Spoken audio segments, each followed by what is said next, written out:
In case of dog, you can see first one, the four are well clearly visible. One is not visible here. That is very smaller in size. So in case of dog, five digits are developed, and first is underdeveloped. The second, third, fourth, and fifth are developed digit that is visible. In out of these four, third and fourth are having maximum length. You can see third and fourth. One is underdeveloped, not visible. Second, third, fourth, and five. Of each first phalanx has four surface. This is the first phalanx, first. Each digit having three phalanges, and first phalanx having four surface. Proximal end of is concave. Here you can see first proximal end is concave of each digit. The first phalanx is having four surface proximal, and its proximal end is concave for the articulation with the distal end of metacarpal and metatarsal.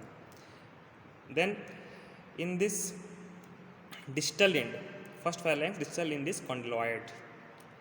Then second phalanx, which is shorter than the first phalanx, and proximal end of second phalanx is concave surface, having concave articular surface, and distal end is condyloid.